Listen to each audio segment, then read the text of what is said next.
काय झालं, मी माझ्या लॅपटॉप वरनं सुरू केली मीटिंग आणि एका मिनिटातच वायफाय गेला. आता मी परत मोबाईल वरनं जॉईन झाले.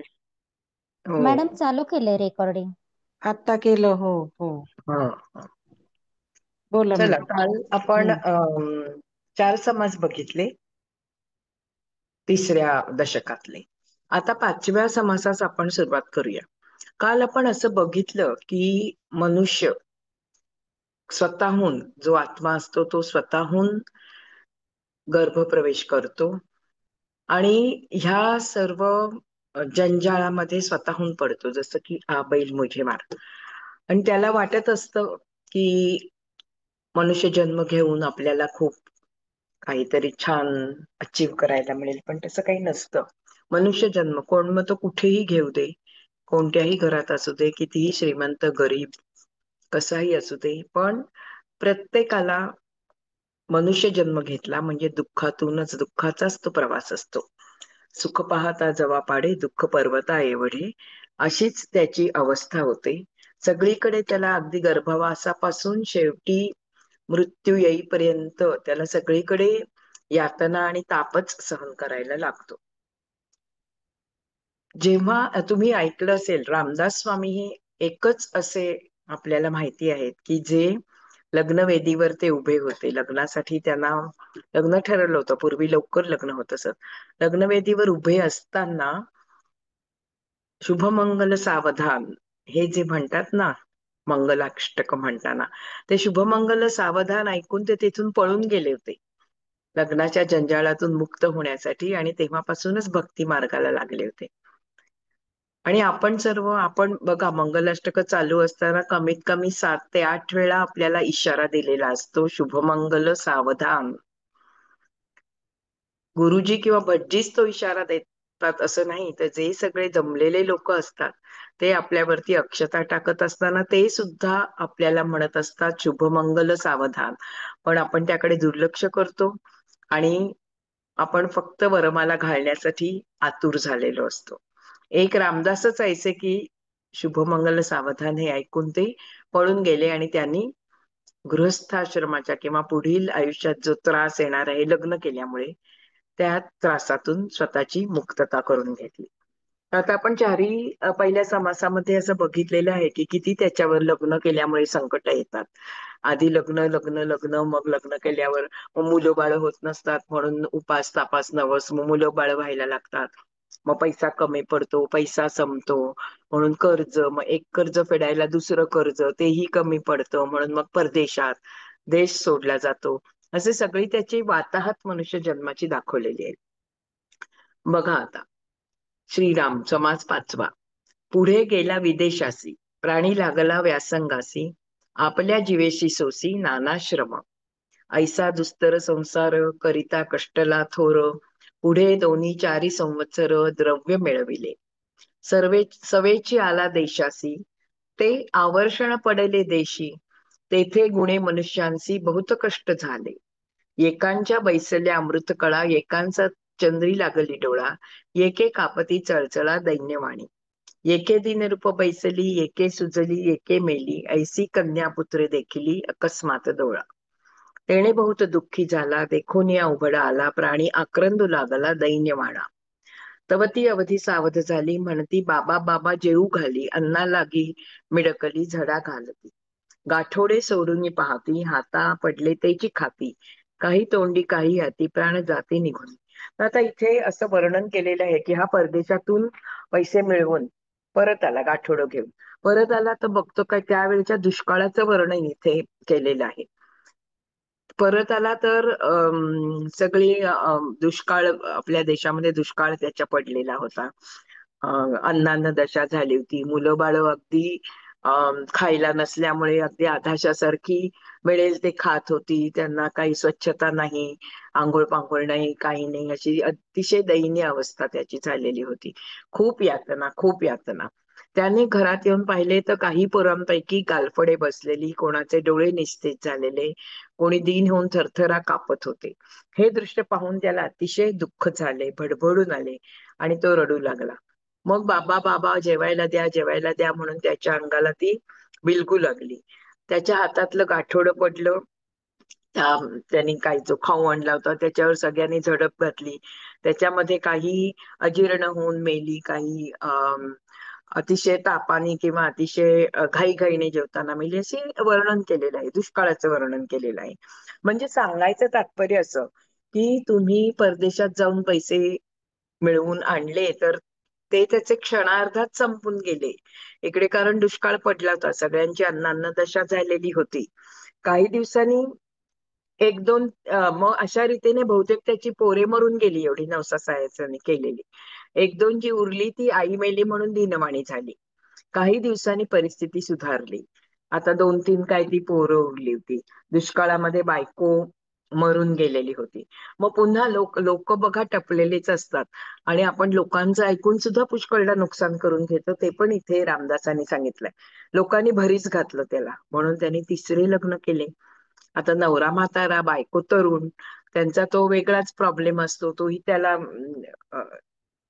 त्यालाही त्याला तोंड द्यायला लागलं.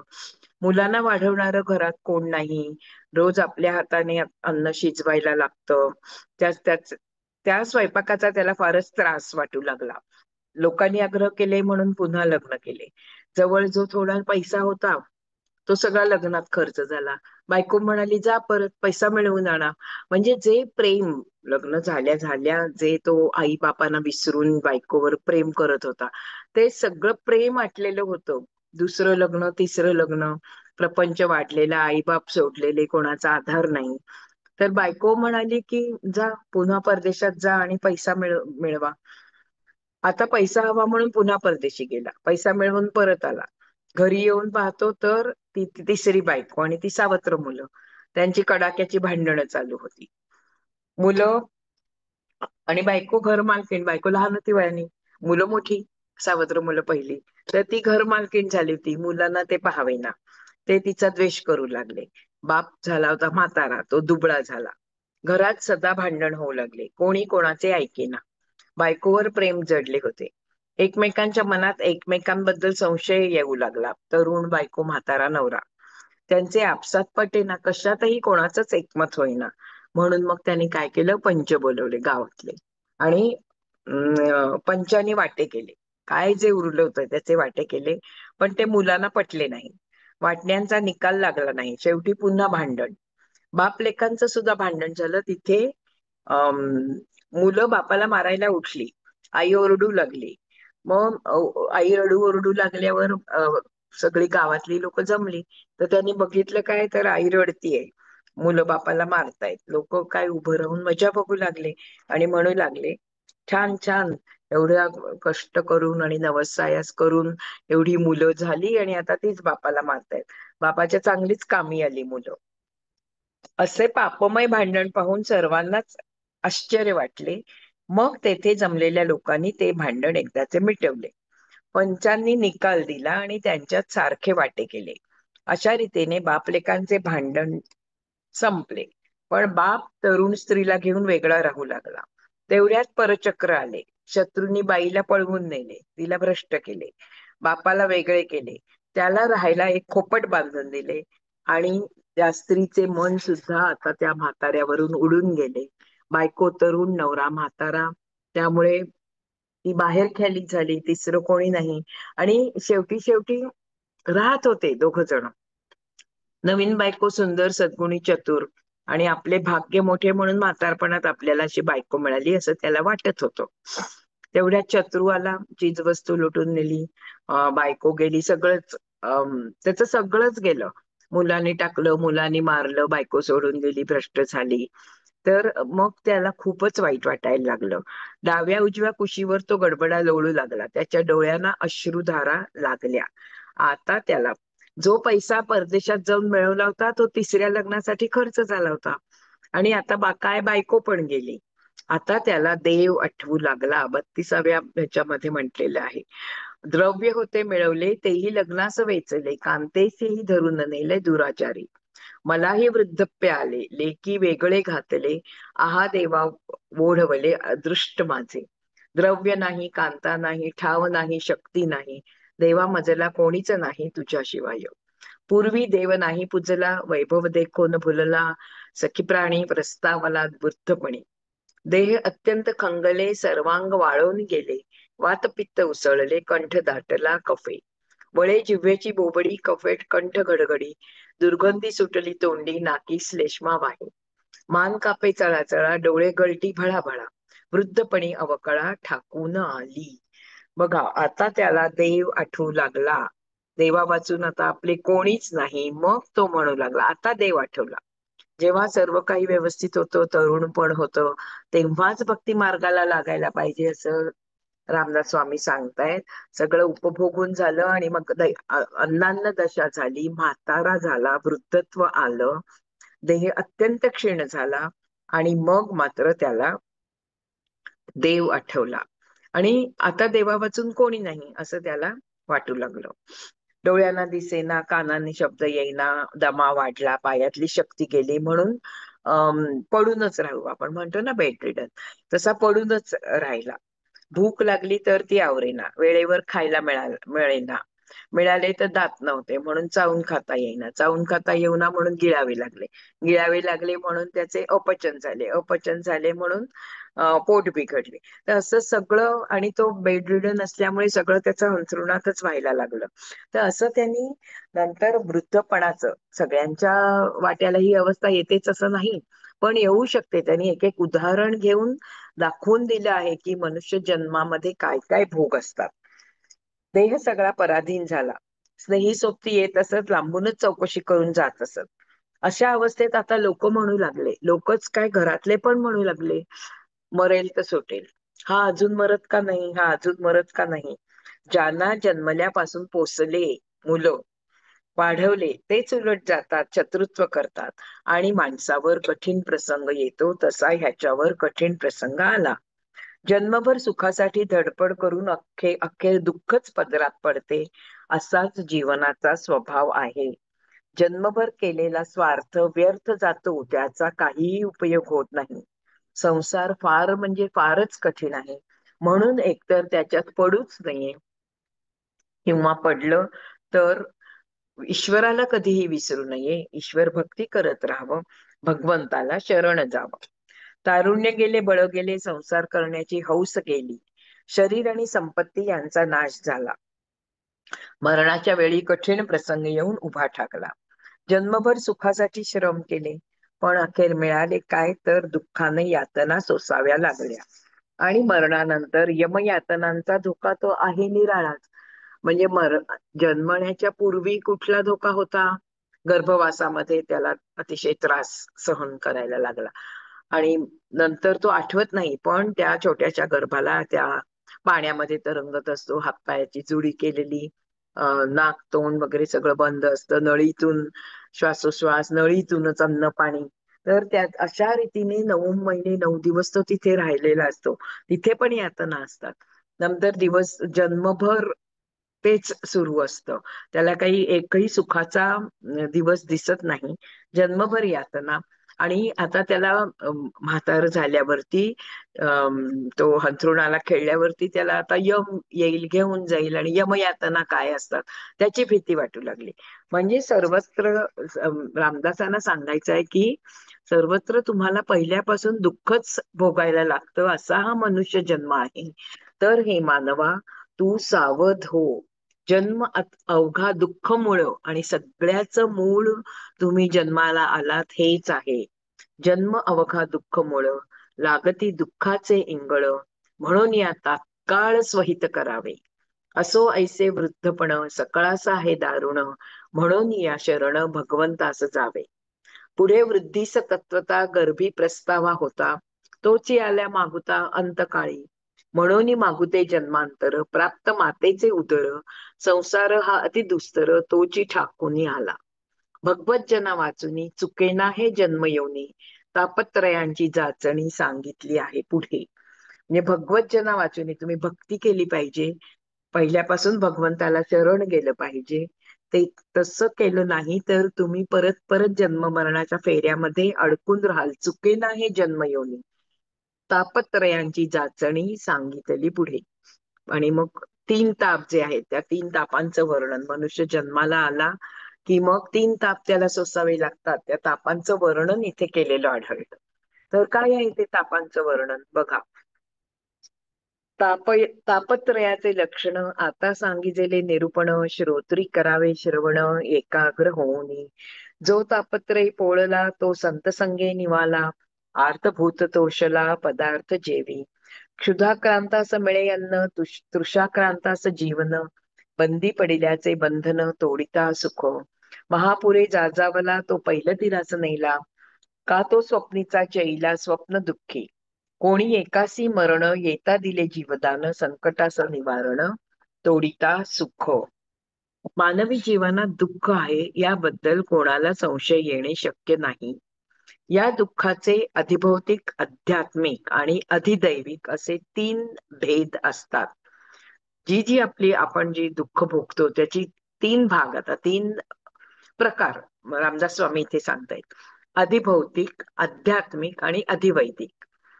वेद बाह्य विश्वातील वस्तूंचा माणसांच्या पंचेंद्रियाशी संयोग येतो.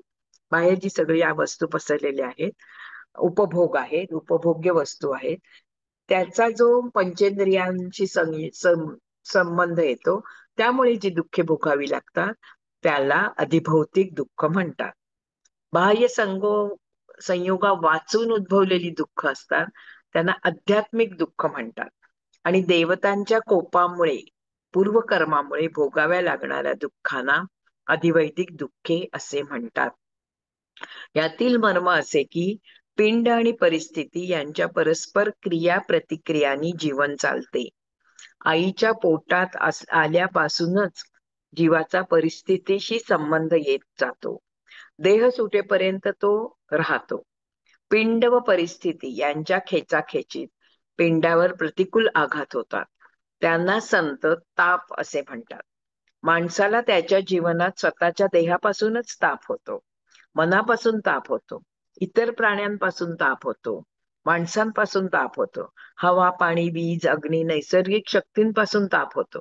त्यांना तापत्रय म्हणतात. जन्मास आलेला कोणीही माणूस तापत्रयांच्या कचाट्यातून कधीही सुटलेला नाही.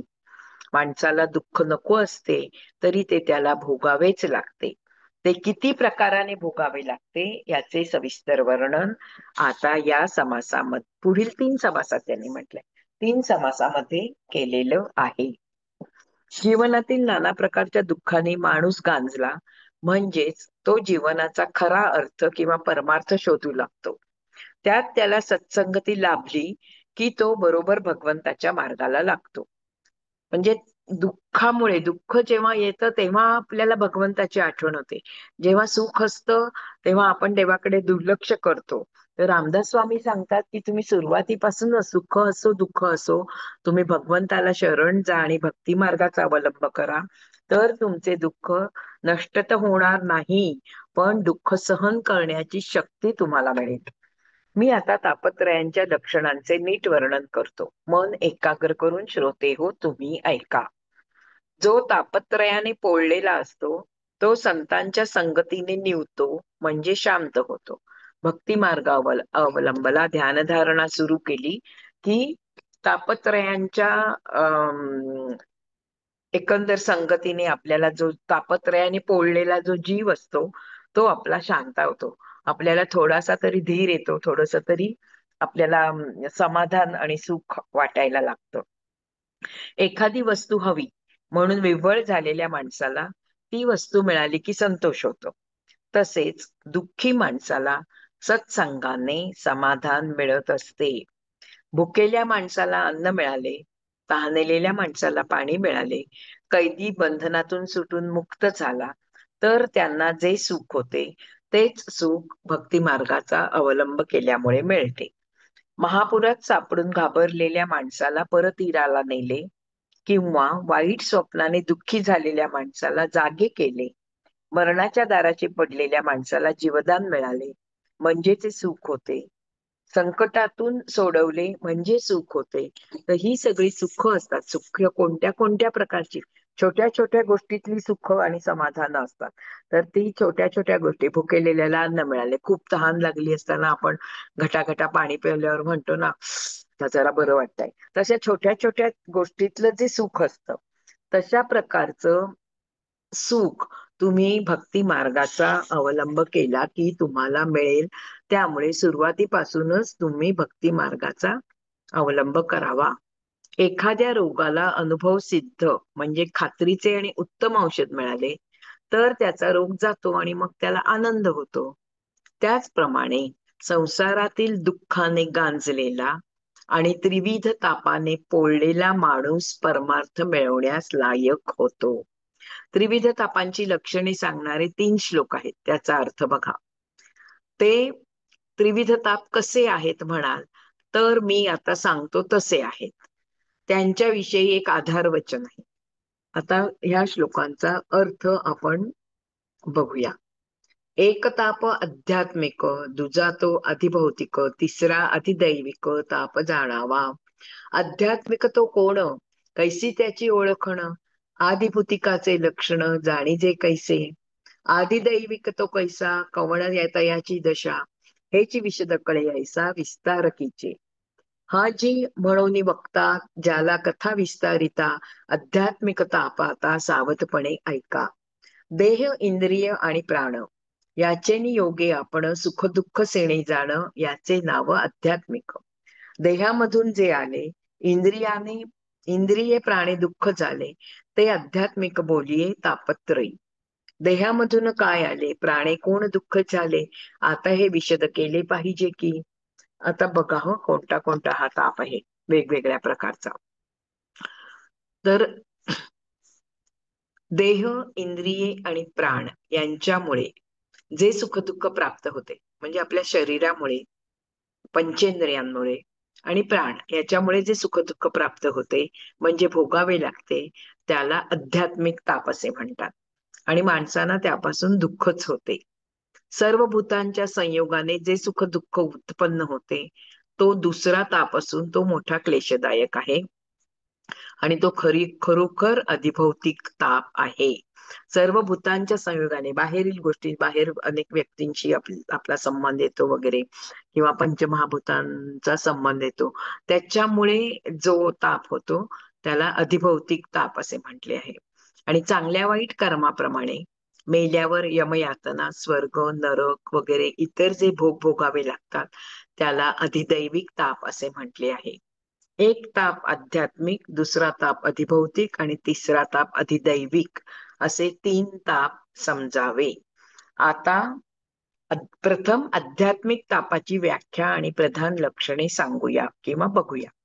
देह, इंद्रिये आणि प्राण यांच्या योगाने माणूस सुखदुःखे भोगतो, त्यामुळे तो त्रस्त होतो. त्या तापाला आध्यात्मिक असे नाव आहे. जे दुःख देहातून निर्माण होते आणि इंद्रिये व प्राण यांच्याद्वारे भोगावे लागते त्याला 3 तापापैकी आध्यात्मिक ताप असे म्हणतात. शरीरातून काय निर्माण होते आणि प्राणामुळे कोणते दुःख होते हेही इथे स्पष्ट करून सांगितले आहे. आता पुढील 40 ओव्यांमध्ये श्री समर्थांनी आध्यात्मिक तापाखाली येणाऱ्या दुःखाचं वर्णन केलं आहे. श्री समर्थांचे निरीक्षण किती सूक्ष्म होते, त्यांचे व्यवहार ज्ञान केवढे अवाढव्य होते, स्मृती किती विलक्षण होती, हे या पुढच्या ओव्यांमध्ये पाहून घ्यावे. आता बघा हा कुठचा आध्यात्मिक तापाची लक्षणे. खरूच, खवडे, अंगावर उठणाऱ्या पुळ्या, नारू, नकोरडे, देवी, गोवर हे सगळे देहामध्ये उत्पन्न होणारे विकार आहेत, म्हणून त्यांना आध्यात्मिक ताप समजा. केस्तूर, सडणारा व्रण, काळपुळी, रोगांमध्ये अतिदुस्सह अशी झालेली मूळव्याध, बोटाचे दुखणे, गालफुगी, अंगभर येणारी खाज, हिरड्यांची सूज, दातात भरणारे कसपट, अंगावर सूज येणे, काही कारण नसताना फोड उठणे, नायटे, गजकर्ण, जलोदर होऊन पोट फुगणे, कांठळ्या बसून कान फुटणे, पांढरे कोड, महारोग, रोगात श्रेष्ठ असा पंडुरोग, रक्तक्षय, क्षयरोगाचे कष्ट, गाठ सरकणे, दूध प्यायल्यावर मुलाला लगेच वांत्या होणे, हातापायात कळा येणे, वारंवार चक्कर येणे, पोटशूळ उठणे, अर्धशिशी होणे, कपाळदुखी, कंबर, मान, पाठ, गळा, तोंड दुखणे, हाडांचे सांधे दुखणे, मोडशी, अजीर्ण, कावीळ, गंडमाळा, परदेशी पाणी पाजणे, कोरड पडणे, हिवताप, गरगरणे, डोळ्यापुढे, एकंदर सगळ्या आपल्या शरीराला जे रोग होतात वेगवेगळे, किंवा ज्या यातना होतात, जी दुःखी होतात ती सगळ्या तापांची गणना त्यांनी आध्यात्मिक तापामध्ये केलेली आहे. प्रत्येक बारीक सारीक गोष्ट त्यांनी ते इथे म्हटलेली आहे. पुढील बरीच 40 ते म्हणतात ना श्लोक त्याच्यावरच आहेत. लघवी अडणे, आळशी, मूर्ख, अपेशी, मनात भय उत्पन्न होणे, सर्व काळ उद्विग्न असणे, थंडी, उकाडा, तहान, भूक, झोप, भगवण, मुरडा, उन्हाळे लागणे, शौच कोंडल्यामुळे होणारी तगमग, रोग आहे पण मुतखडा होणे, रोग आहे पण तो कोणता आहे ते न कळणे, गाठ सरकणे, जंत होणे, आव रक्त पडणे, अन्न न पचणे, दमा उसळणे, धाप लागणे, कफ होणे, ज्वर होणे, सगळ्या एकूण एक रोगांचं त्यांनी कान ठणकणे, डोळे दुखणे, नाना प्रकारच्या दुःखाने ओरडणे, जन्मांध असणे, नपुंसक होणे किंवा असणे, डोळ्यात फूल पडणे, मोतीबिंदू, काचबिंदू, पापण्याला कीड लागणे, डोळे असून न दिसणे, रातांधळेपणा, तोतरेपण, बोबडेपण, अशक्त, रोगी, कुरूप, वाकड्या बुद्धीचा, मत्सरी, खादाड, तापट. बघा एवढे सगळे त्यांनी रामदासांचं किती निरीक्षण होतं आणि किती त्यांची स्मृती होती त्याच्या हे सर्व त्याच्यावरून कळून येतं. एकही रोग त्यांनी सोडलेला नाही. सगळ्या रोगांचं वर्णन केलेलं आहे. असे अनेक रोग, अनेक दुःखे, अनेक भोग, अनेक जखमा, या सर्वामुळे माणसाला दुःख होऊन त्याच्या जीवाची जी तळमळ होते त्याला आध्यात्मिक ताप असे म्हणतात. आता यापैकी कोणता ना कोणता ताप प्रत्येक मनुष्याला कधी ना कधीतरी झालेलाच असतो. म्हणजे आध्यात्मिक ताप आपल्याला होतोच होतो. आध्यात्मिक ताप हा असा आहे, पूर्वी केलेले पाप भडकल्याने हा ताप भोगावा लागतो. त्याचे कितीही वर्णन केले तरी तो न संपणारा असा अफाट असा दुःख सागर आहे. बघा म्हणजे पूर्वी केलेल्या पाप जे असतं ते भडकल्यामुळे आपण म्हणतो ना की काय बाबा याच्या मागे लागलाय, पूर्वजन्मीचं कर्म उभं ठाकलं, तर त्याच्यामुळे ते शरीराला विविध व्याधी होतात, रोग होतात, पीडा होतात. त्याला समर्थांनी आध्यात्मिक ताप असे म्हटले आहे. तर इथे आता हा हे समाप्त झालेलं आहे, समास समाप्त झालेला आहे. आता 7व्या समाप्तामध्ये अधिभौतिक तापाचं वर्णन केलेलं आहे. 6व्या समासामध्ये त्यांनी आध्यात्मिक ताप काय आहे ते सांगितलं, तो आपण बघितला. विविध नाना प्रकारचे कोणतेही रोग हे सगळे आध्यात्मिक तापामध्ये येतात आणि ते प्रत्येकाला आज ना उद्या कधी ना कधीतरी भोगावेच लागतात. प्रत्येकाने ते भोगलेलेच असतात. आता 7व्या समासामध्ये अधिभौतिक तापाची लक्षणे सांगितलेली आहेत. देहाच्या अंतर्यामी होणाऱ्या घडामोडीमुळे, आता हे बाह्य आहेत सगळे, हे जे रोग ताप आहेत ते सगळे पंचेंद्रियांमुळे झालेले किंवा बाह्य वस्तूंची संबंध आल्यामुळे होणारे किंवा बाहेरून दिसणारे असे हे ताप आहेत. आता अधिभौतिक ताप म्हणजे बघा, अंतर्यामी होणाऱ्या घडामोडींमुळे जी दुःखे भोगावी लागतात ती मागच्या समासात आपण बघितली. आता देहाच्या बाहेरील परिस्थितीमुळे कोणती दुःखे निर्माण होतात ते पण बघूया. बाहेरील परिस्थितीमध्ये अचेतन सचेतन असा भेद होतो. अचेतन दुःख कारणे म्हणजे पंचमहाभूतांपासून होणारा ताप.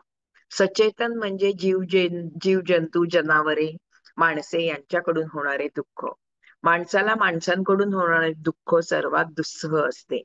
समर्थांनी ह्या प्रकारचे अशा प्रकारांचे छान वर्णन केले आहे. ते पाहून अंगावर काटाच उभा राहतो. आता 21व्या शतकातील माणूस या बाबतीत सुधारला आहे असे म्हणता येणार नाही. श्री समर्थांच्या यादीमध्ये त्यांनी भरच घातली आहे.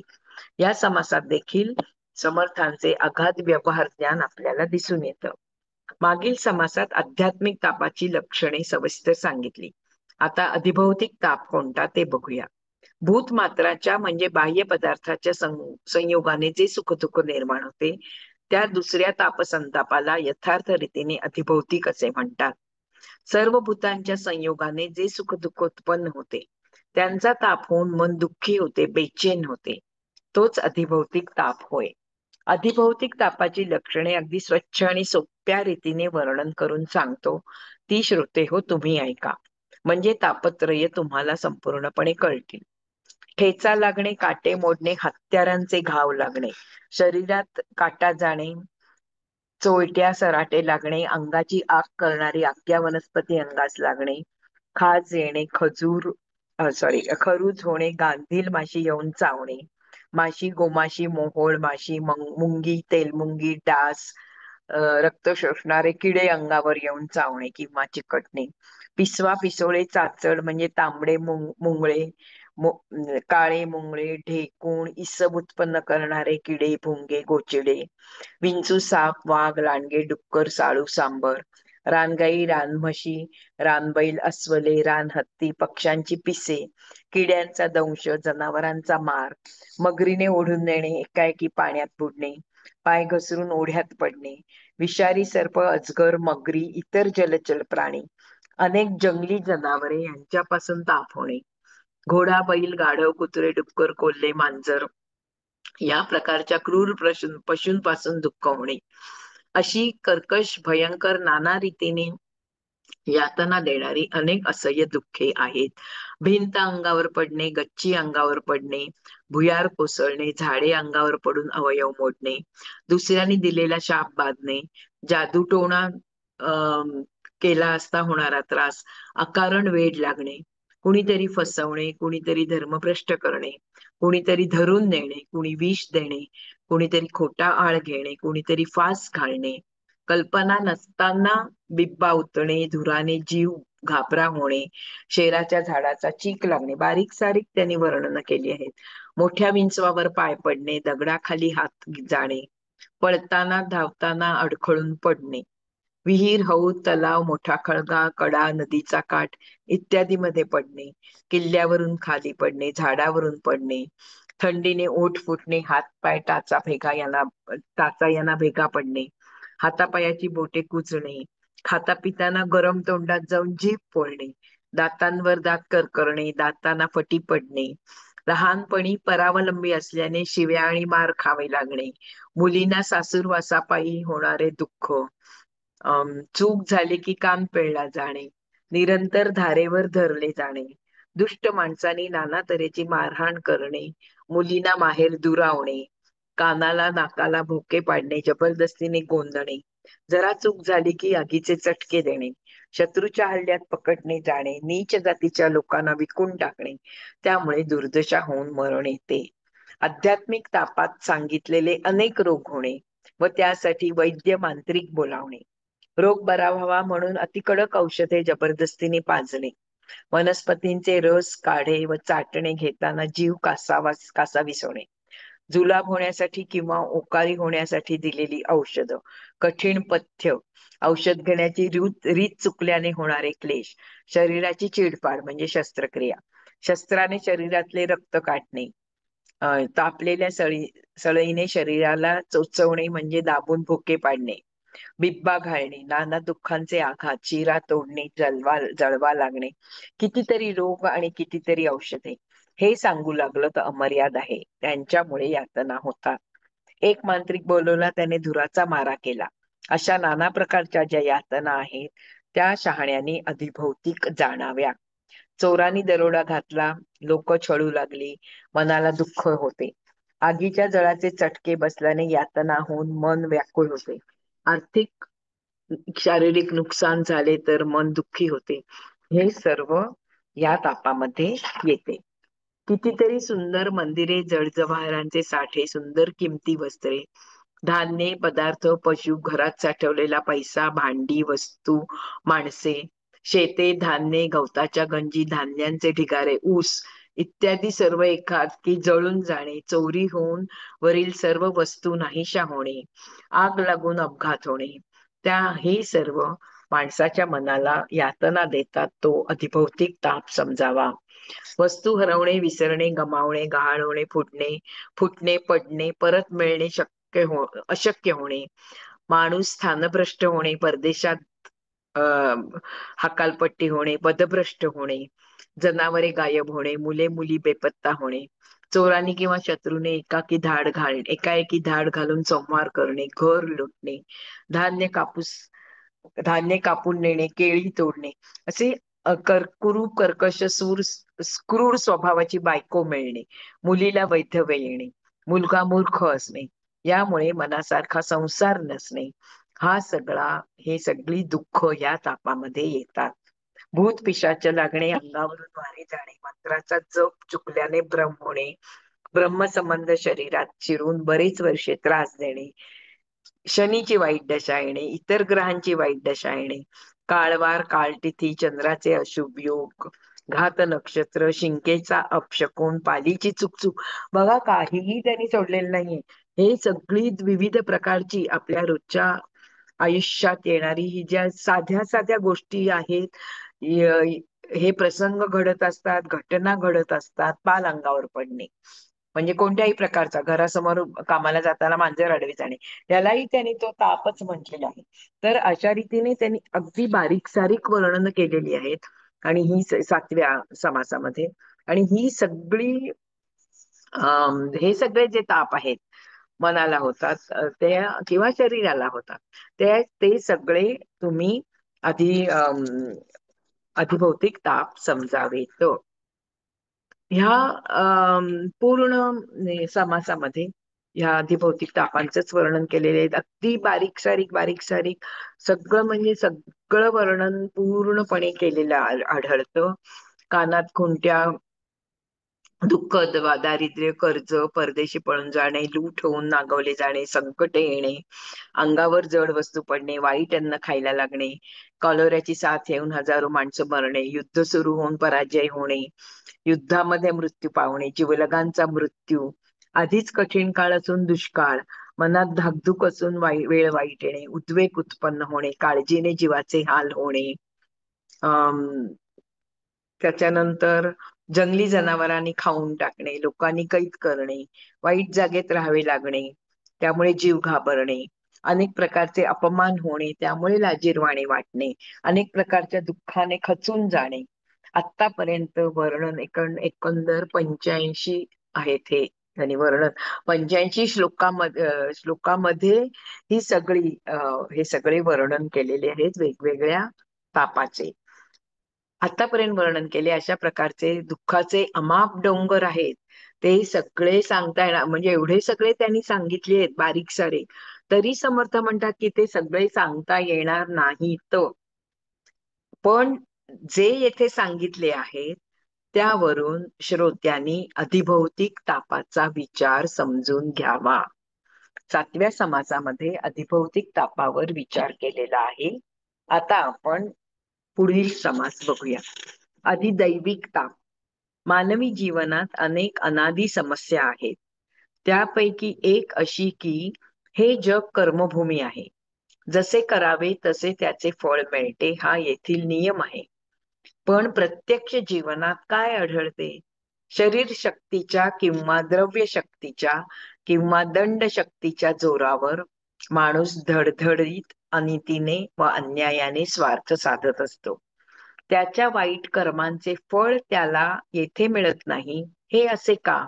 या प्रश्नाचे उत्तर असे की मनुष्य जे जे कर्म येथे करतो ते कधीही वाया जात नाही. केव्हा तरी कोठेतरी त्या जीवाला त्याचे फळ मिळालेच पाहिजे. जर या जन्मात ते मिळाले नाही तर मृत्यूनंतरच्या अवस्थेमध्ये ते त्याला मिळते. हा फळभोग अतिंद्रिय असल्यामुळे श्री समर्थ असे विनवतात की मृत्यूनंतरच्या अवस्थांची शास्त्रामधील वर्णने काल्पनिक मानू नयेत. म्हणजे मृत्यू झाल्यावर यमयातना ज्या असतात ते शास्त्रामध्ये वर्णन केलेलं आहे. पुष्कळदा आपण म्हणतो की कोणी पाहिलाय म्हणून विश्वास बसत नाही आपला.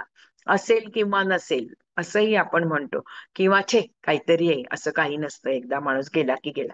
असे वेगवेगळे विचार माणसं वेगवेगळ्या प्रकारे करत असतात. पण समर्थ म्हणतात मृत्यूनंतर ज्या अवस्था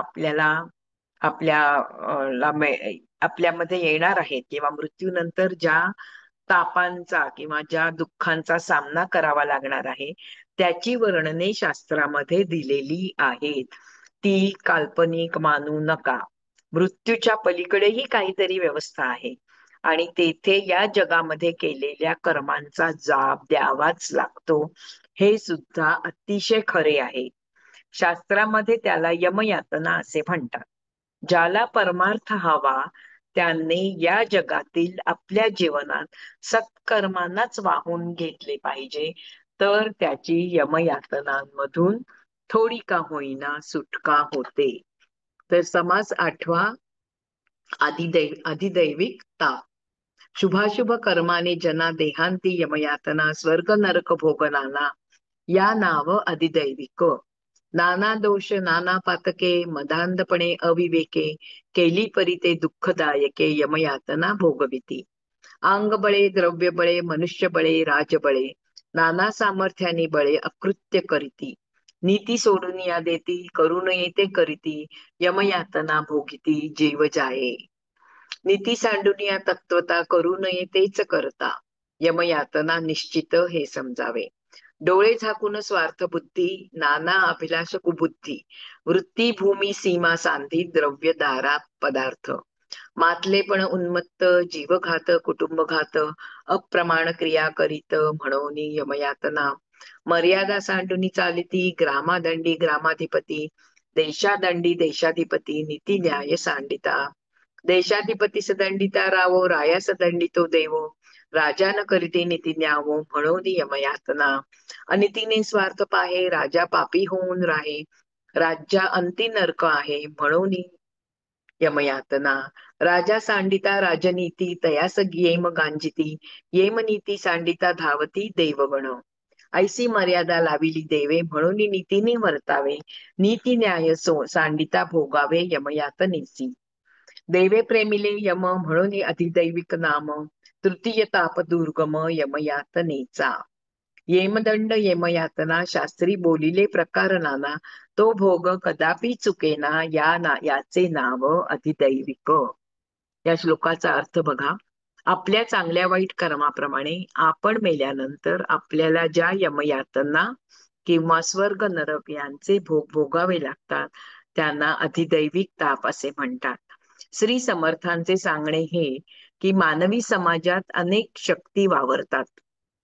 त्यापैकी एक किंवा अनेक शक्ती माणसाला वश होऊ शकतात. त्यांचा उपयोग करून त्यांनी केवळ स्वार्थ साधणे हीच अनिती व हाच अन्याय होय. अशा माणसाला या जगातील सर्व सुखसोयी मिळतात हे उघडच आहे. कौरव पांडवांचं उदाहरण आहे. कौरवांनी इतके अन्याय अत्याचार केले तरी ते राजेच होते. त्यामुळे अशा माणसाला जगातील सर्व सुखसोयी मिळतात. किंवा आपण कधी कधी पुष्कळदा म्हणतो की काय बाई हा माणूस असा वाईट वागतोय हे तरी बघा त्याला काही होत आहे का, सगळं मजेत राहतोय. तर त्या माणसाला जगातील सुखसोयी मिळतात, परंतु मृत्यूनंतर त्याचा वचपा निघतो हे विसरू नका. माणसांना त्यांच्या चांगल्या वाईट कर्मांनी मरणानंतर यमयातना स्वर्ग नरक असे अनेक भोग भोगावे लागतात. त्यांना अधिदैविक ताप असे म्हणतात. माणूस मदांध होऊन अविचारी बनतो. अविचाराने तो अनेक दोष व पातके करतो. ती दुःख येणारी असल्याने यमयातना भोगावे लागतात. अंगबळ द्रव्यबळ मनुष्यबळ शासनबळ अशा निरनिराळ्या शक्तींच्या जोरावर माणूस वाईट कर्मे करतो. मनुष्यनीतीच बाजूस सारतो करू नये ते करतो. मग मात्र यमयातना भोगताना जीव कासावीस होऊन जातो. अतिस्वार्थ बुद्धीने माणूस अंध बनतो. अतिलोभ वाकडी बुद्धी त्याच्या बळाने अनेक गोष्टी करतो. निर्वाहाचे साधन जी जमीन तिची लबाडी करून हद्द वाढवतो. दुसऱ्याचे द्रव्य घेतो, दुसऱ्याची बायको भोगतो, बायको पळवतो, वस्तू पळवतो किंवा लांबवतो. सदा मस्तवालपणे उन्मत्तासारखे वागतो. जीवाचा नाश करणे, कुटुंबाचा नाश करणे किंवा कुटुंबाच्या नाशास कारणीभूत होणे, जीवाचा नाश करणे, खून करणे आणि आत्महत्या, कोणत्याही जीवाचा नाश करणे, समाज विध्वंसक कर्मे करणे. म्हणून असे कर्म करणाऱ्या माणसाला यमयातना निश्चित भोगाव्या लागतात हे समजून असा. नीती न्यायाची मर्यादा सोडून वागले तर गावाचा स्वामी गावाला शासन करतो. देशाचा स्वामी देशाला शासन करतो. देशाच्या स्वामीला राजा शासन करतो. राजा जर नीती न्यायाने वागत नसेल तर देव शासन करतो. राजाला सुद्धा यमयातना भोगाव्या लागतातच. जो राजा अनितीने स्वार्थ साधतो तो पापी बनून राहतो.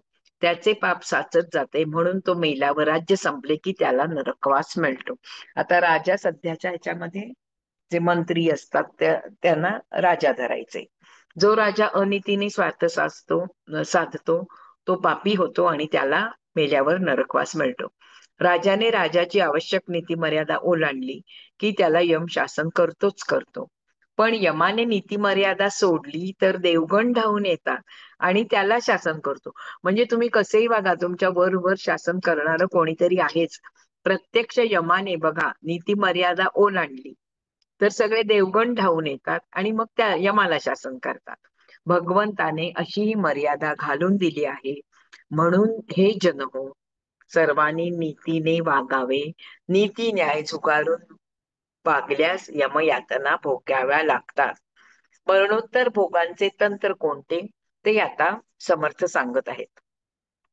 देव यमदेवतेला प्रेरणा देतात आणि तिच्याद्वारे जीवाला हे भोग भोगायला लागतात. म्हणून त्यांना अधिदैविक योग असे म्हटलेले आहे. म्हणजे देवाद्वारे हे आपल्याला भोग मिळतात. देव कोणाला प्रेरणा देतो? यमदेवाला आज्ञा करतो. यमाला हे खातं दिलेलं आहे असं समजा. यम सुद्धा देवच आहे, पण बाकीच्या देवानी ह्या यमाला हे खातं दिलंय. म्हणून यमदेवतेला देव प्रेरणा देतात, आदेश देतात म्हणा, आणि तिच्याद्वारे जीवाला हे भोग भोगायला लागतात. म्हणून त्यांना अधिदैविक योग असे म्हणतात. देवानी केलेली शिक्षा, अधिदैविक योग. यमयातनांचा हा ताप फार दुस्सह व दुर्गम आहे. शास्त्रामध्ये यमदंड व यमयातना अनेक प्रकारे सांगितले आहेत. ते भोग कधीही चुकवता येत नाहीत. त्यासाठी त्याला अधिदैविक म्हणतात. माणूस जी नाना प्रकारची दुष्कर्मे करतो त्याचे सगळे दोष त्याच्या सूक्ष्म शरीरात साठवले जातात. त्या दोषांनुसार त्याला यमयातनेचे क्लेश सोसावे लागतात. शास्त्रांमध्ये त्याचे सविस्तर वर्णन आढळते. मरणोत्तर लोकात पापपुण्यांची शरीरे असतात. मनुष्य मेल्यावर त्याचा सूक्ष्म देह त्याच्या पापपुण्यानुसार त्या शरीरात घालतात. बघा, मरणोत्तर लोकामध्ये मेल्यानंतर जो लोक आहे त्याच्यामध्ये पापपुण्याची अशी वेगळी, ही पापाची शरीर, ती पुण्याची शरीर, अशी वेगळी शरीरे असतात. मनुष्य मेल्यावर त्याचा जो सूक्ष्म देह असतो, बाहेरचा देह तर जळून जातो किंवा पुरला जातो. आतला जो सूक्ष्म देह असतो तो त्याला त्याच्या पापपुण्यानुसार त्या शरीरात घालतात. पापाच्या शरीरात नाही तर पुण्याच्या शरीरात. मग त्याला त्याच्या पापाची व पुण्याची फळे भोगावी लागतात. ज्याच्या पदरी पुण्य पुष्कळ त्याला स्वर्ग सुखाचे विलास पुष्कळ, परंतु ज्याच्या पदरी पाप पुष्कळ त्याला नरक यातनांचे क्लेश पुष्कळ असे शास्त्रात सांगत आहेत. त्यावर अविश्वास धरू नये आणि मनामध्ये शंका ठेवू नका. समर्थ सांगतायत, पुष्कळदा आपण म्हणतो ह्या ते काही नाही, उगाच काहीतरी सांगतात, पण त्यावर अविश्वास धरू नका. त्यामध्ये तथ्य आहे. यमयातना म्हणजे काय क्लेश आहे त्याचे आता प्रत्यक्ष वर्णन सांगितलेले आहे. जे वेदाज्ञा पाळीत नाहीत, हरिभक्ती करत नाहीत, सत्संग करत नाहीत, त्यांना यमयातना भोगाव्या लागतात. अक्षोभ नावाच्या नरकात अगणित जुने किडे वळवळ करीत असतात. रौरव नरक म्हणतात, त्याच्यातही ते जुने किडे वळवळ करीत असतात. पापी माणसाला यम त्यामध्ये हातपाय बांधून फेकतो. काही पापी जीवांना कुंभपाकात टाकतात. कुंभपाक म्हणजे अतिशय लहान तोंडाचे पण आत मोठी जागा असलेले मडक्यासारखे कुंड. या कुंडात अत्यंत उकाडा असतो आणि दुर्गंधी असते. जीवाला तापलेल्या भूमीवर भासतात. जळत असलेल्या लाकडी खांब पोटावर फिरवतात. अनेक प्रकारचे चाप लावतात. यमाच्या शिक्षेमध्ये मारण्याचे सुद्धा प्रकार पुष्कळ आहेत. क्लेश देण्याची भरपूर साधने यमापाशी आहेत. पापी माणसांना त्यांच्या यातना भोगाव्या लागतात. या जगात मार देण्याचे पुष्कळ प्रकार आहेत, हे आपण पाहिले आहे. पण यमाच्या दरबारात किंवा यमाच्या जगात तर सोसण्यास अधिक कठीण आणि कल्पना सुद्धा केलेली नसेल असे मार देण्याचे अनेक प्रकार आहेत. इति श्रीदासबोधे गुरुशिष्य संवादे अधिदैविक तापनाम समास 8वा समाप्त. आता या 3 समासांचं वर्णन करून झालेलं आहे 6व्या, 7व्या आणि 8व्या समासामध्ये. इथे आता आपण थांबूया आणि उद्या मृत्यू निरूपण म्हणून जो 2-3 समास आहेत त्याच्यावर ते आपण उद्या बघूया. जय जय रघुवीर समर्थ.